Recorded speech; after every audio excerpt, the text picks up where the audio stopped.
जय श्री कृष्णा। जय श्री शंकर भगवान ने की जय। श्री शिव महापुराण कथा का 11वां दिन हम सब मिलके सुन रहे हैं। जय श्री शंकर भगवान ने की जय। जय बुल्ले भंडारी की जय। हमने सुना सती अपने पिता के जाकर यज्ञ में अपना शरीर त्याग कर देती है और त्याग करने के बाद में की कथा सुनेंगे। सती जी ने यज्ञ में अपना शरीर त्यागने के पश्चात हिमालय चल के जन्म घर लेने का विचार किया, क्योंकि शिवलोक में स्थित मेनका ने सती देवी के लिए आराधना की थी। इस कारण सती मेना की पुत्री बनी। इस जन्म में उनका नाम पार्वती हुआ। नारद जी बोले, हे ब्रह्मा जी, मुझे मेना की उत्पत्ति वह आदि के विषय में जानकारी प्रदान कीजिए। ब्रह्मा जी ने बताया, उत्तर दिशा में हिमालय नाम का एक राज्य था। वह श्रेष्ठ पर्वत की समस्त समृद्धियों से युक्त था, बहुत तेजस्वी भी था। उस पर्वत का दिव्य रूप ऐसा था जैसा श्री हरि का रूप संत जनों को प्रिय है। वह सेलाज हिमालय कहलाता है। राजा हिमालय ने अपने वंश की वृद्धि के लिए वह करने की सोची।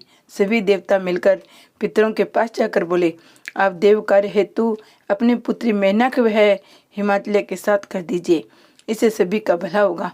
देवताओं के रास्ते में आने वाली आपत्तियां नष्ट हो जाएगी। पितृगणों ने अपनी पुत्रियों के श्राप की बात का स्मरण करके मेना का विवाह पर्वतराज हिमालय से कर दिया। उस विवाह में ब्रह्मा, विष्णु, शिव आदि सभी देवता शामिल हुए। वह उत्सव के पश्चात सभी देवता मुनिवर्ग शिव पार्वती का ध्यान करके अपने अपने लोकों को प्रस्थान कर गए। ब्रह्मा जी ने बताया, हे नारद, मेरे पुत्र दक्ष के 60 पुत्रियां उत्पन्न हुई। उनमें से सवदा नाम की पुत्री का विवाह पीतरस्वरूप के साथ हुआ। उसने 3 कन्याओं को जन्म दिया। बड़ी पुत्री का नाम मेना, मंजली कन्या का नाम धन्या और सबसे छोटी कन्या का नाम कलावती था। एक बार तीनों कन्याएं श्वेत द्वीप में भगवान श्री हरि के दर्शन करने गई। उसी समय वही बड़ा भारी उत्सव मनाया गया। उसमें सनकादिक ऋषि भी आए। सनकादिक ऋषि के आने पर उनका स्वागत करने के लिए सब लोग खड़े हो गए, परंतु ये तीनों बहनें खड़ी नहीं हुई।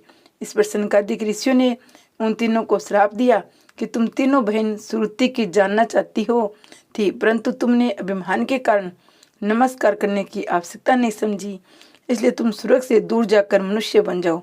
यह सुनकर दोनों बहनों ने अपने सिर झुकाकर ऋषि को प्रणाम किया। प्रार्थना करने लगी, हे मुनि श्रेष्ठ, आप प्रश्न हो जाइए, हम तो मूढ़ है, आप हम पर ऐसी कृपा करें कि हमको स्वर्ग प्राप्त हो जाए।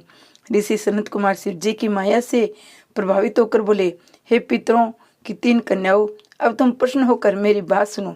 ये बड़ी कन्या मेना पर्वतराज हिमालय की पत्नी होगी।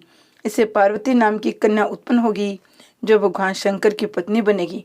दूसरी कन्या धन्या राजा जनक की पत्नी बनेगी। इससे महायोगिनी लक्ष्मी स्वरूपा सीता जी उत्पन्न होगी, भगवान श्री राम की पत्नी बनेगी। तीसरी कन्या कलावती राजा वर्षभानु की पत्नी बनेगी, जो महामाया राधा को जन्म देगी। मेना को पार्वती का वरदान प्राप्त होगा कि वह कैलाश तक जाएगी। तुम तीनों पितरों की कन्या होने के कारण पृथ्वी पर भी स्वर्ग के विलास प्राप्त करोगी। इस प्रकार कहकर मुनिराज शनकादिक अंतर ध्यान हो गई। इसके पश्चात वे 3 बहनें भी अपने निवास स्थान को चली गई। हिमालय मेना से विवाह करके अपने घर आई। सुखदायी स्थानों में मेना के साथ झूम झूम कर विहार करने लगे। एक बार देवताओं के साथ श्री हरि वहां आए। हिमालय ने उन्हें देखकर कहा, मैं आपके दर्शन पाकर कृतार्थ हुआ हूँ, मुझे क्या आज्ञा है। तब श्री हरि ने कहा, जगदम्बा सती के शरीर त्यागने के बाद तो आपको पता है, अब आप ऐसा प्रयत्न करें कि आपके यहाँ जन्म लेकर देवताओं के कार्य को संपन्न करे। श्री हरि को ऐसा कहने पर हिमालय ने कहा, आपकी आज्ञा सिरोधार्य है। सभी देवता शंकर भगवान की पत्नी उमा की स्तुति करने लगे।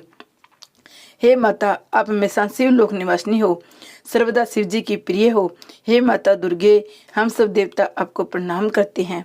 जब देवताओं ने भगवती उमा की स्तुति की तो कष्ट निवारणी दुर्गा देवी उनके सम्मुख प्रकट हुई।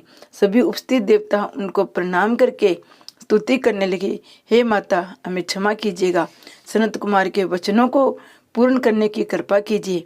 अब आप पृथ्वी पर अवतार ग्रहण कर शिव जी की पत्नी बनकर अपनी अद्भुत लीलाओं से देवताओं को सुखी बनाए। देवी ने भगवान शिव जी का स्मरण करके कहा, हे मुनियों, हे देवताओं, मैं पृथ्वी पर अवतार अवश्य ग्रहण करूंगी, इससे देवताओं के दुख दूर होंगे। मेरे अवतार लेने के और भी कारण हैं। इससे पहले हिमालय और मैना भी मेरी आराधना की है। अभी वे भक्ति पूर्वक मेरी सेवा करती है। अतः मैं हिमालय के अगर उनके कन्या के रूप में प्रकट होंगी। मुझे ज्ञात है मेरे शरीर त्यागने से मेरे पति भगवान शंकर भी दिगंबर होकर मेरे वियोग को सहन नहीं कर पा रहे हैं। वे निरंतर जागते रहते हैं, जिससे वे कमजोर होते जा रहे हैं।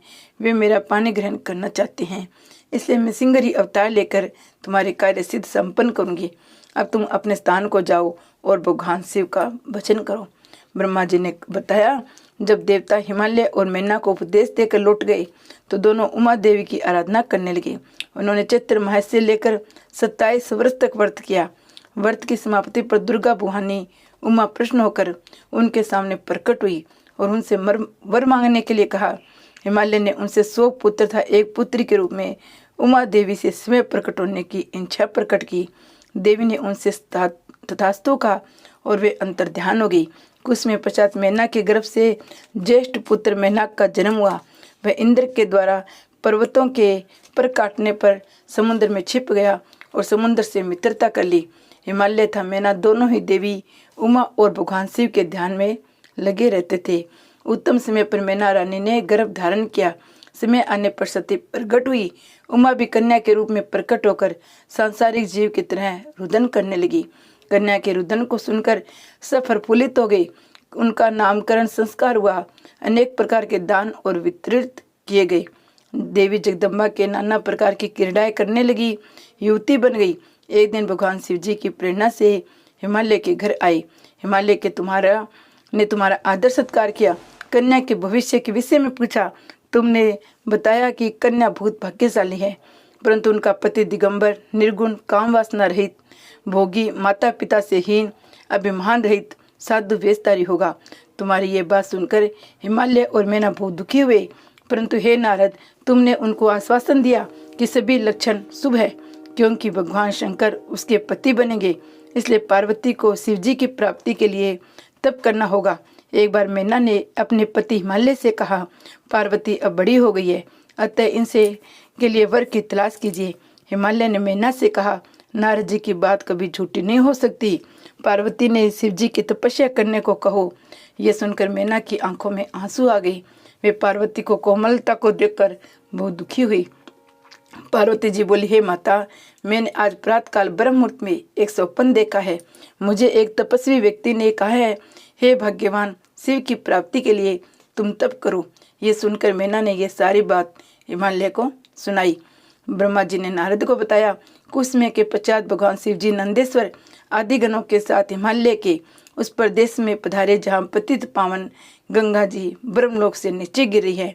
वह स्थान देखकर शिव जी उस तप के योग्य समझकर आत्मचिंतन करने लगे। शिव जी के आगमन का समाचार सुनकर हिमालय उनके दर्शन करने गए। उन्होंने शंकर जी को प्रणाम करके उनका विधिवत पूजन किया। भगवान शंकर ने हिमालय से कहा, मैं यहाँ तप करने के विचार से आया हूँ। आप ऐसी व्यवस्था कर दे कि मेरी तपस्या में कोई विघ्न न पड़े।